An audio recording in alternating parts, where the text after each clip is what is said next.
Hi everyone, welcome on to another one of our videos. Today we're going to look at water pressure in the bathroom, cold water pressure mainly.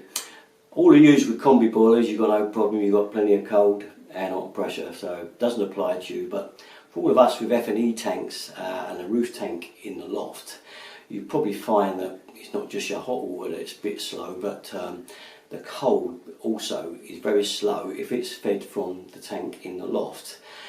If that's the case for you, there is a way of easily speeding that up. I mean, if I show you the hot tap out of here from the tank, this is what you normally get in the bathroom pressure. And that's about the speed. I know that's the hot tap there, but that's because it hasn't been pumped, the pump's off. I do have a pump on this normally, but that's the pressure you would get and what I was getting.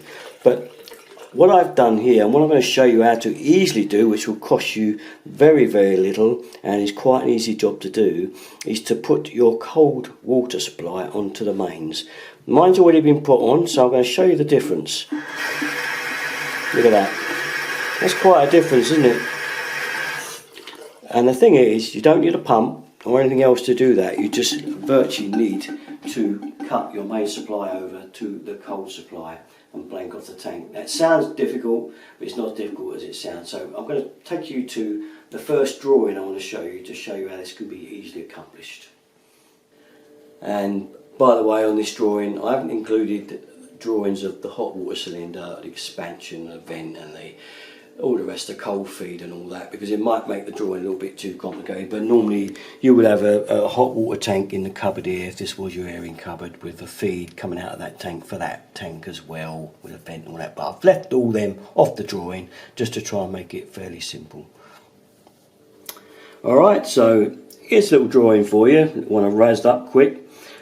A lot of houses, you get your main stopcock coming here by the kitchen sink, and you're going to tee up like that, and it goes to the cold tap and the sink.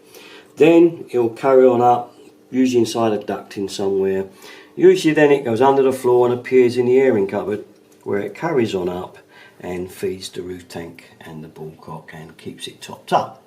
So the cold feed to the bath, basin and sink comes out the tank, drops down here, usually again inside the airing cupboard, under the floor, and tees up to the respective units that need cold water, which is the bath, basin and sink. So what happens, this is generally what happens. You've got a teenager comes home late at night, 1, 2 o'clock in the morning, and they flush the loo. And because it's slow filling, that roof tank will probably carry on running for a good half hour, making one hell of a row at some unearthly hour in the morning. And also you'll find when you run a bath, it takes a long time to run, and as I've showed you with that basin tap, it does run really slowly because the pressure is not all that great. So how can we get around that easy? Like I've said, this is the easy answer. I'll show you on this drawing just roughly quickly what we could do. What if we was in the airing cupboard there now, and we cut this cold feed here, make sure the tank's drained or the valve's off. There's a valve, turn it off, cut the pipe and put a blank on it. Blank it off, okay, and then put a T on your mains here and put an elbow on your pipe, so that now it is going in that direction. Okay, mains is coming down there, that is effectively blanked off. If you don't like this long leg, you can go in your loft and blank this off right up in the loft itself and cut it right off altogether if you don't like this dead leg. But it won't be going anywhere, so it's up to you if you'd rather do that. Probably better plumbing practice, but you can. Now what's happening is you've got mains water coming around here now, feeding your cold tap, your toilet and your bath. You'll find all the pressure you need will be there. The only things you've got to do that will be a thing that will need changing if you do that, and it is the only thing, is the ballcock in this cistern may well have a low pressure seat in it, and if that's the case you will have to change it to what's called a high pressure seating, just to make sure that it doesn't fill in too fast and possibly overflow.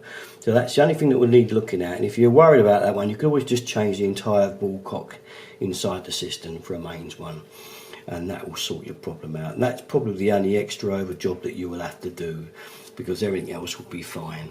And that's one way of getting that easily over. I will just show you my airing cupboard and what I mean in the way you do this job next. Right, well here's our airing cupboard, and this can be quite a general setup for a lot of people. Here's our main coming up, as we told you about on the drawing, and this one here and this one here are two feeds. One is the cold for the cylinder, the hot water, and one is the cold for the feed to the taps, like what I've showed you.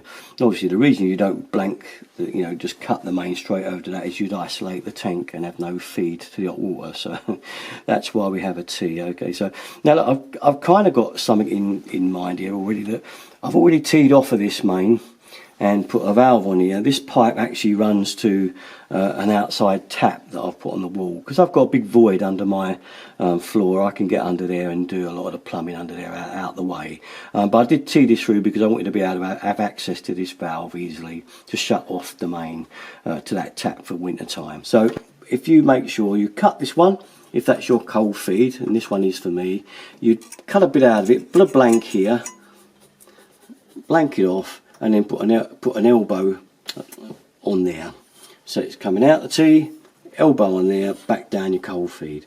And as I say, you can take that cold feed right out and blank it off up at the roof tank if you'd rather. It is up to you. If it's probably better plumbing practice, as I said, but you don't have to. You can just blank it here and connect that straight with an elbow back down that cold feed.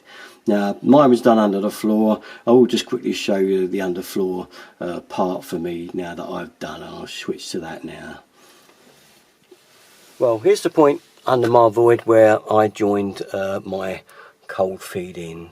I've cut it further back just under the cylinder because I've got a void in my house. It's easier for me, and run it in, and you can see the main going up there now, which is the main, which was the cold feed, and it goes up there to that T and along here and goes through to the cistern and the basin tap.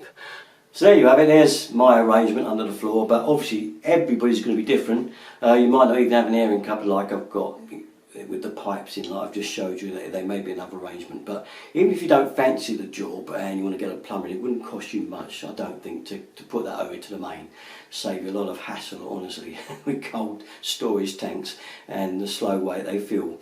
And that's just one I've known for years. I did get asked about it, so I thought I'd give it to you. And that will give you this pressure back at the tap. You'll get this instead of that really slow business you've had before. And you can hear its mains. Toilet system will fill up in about 30 seconds to a minute, and everything will be hunky-dory once again. Alright, that's a little tip from me. Usual place, Derriton 33. Keep watching, guys. Thanks very much. Bye bye.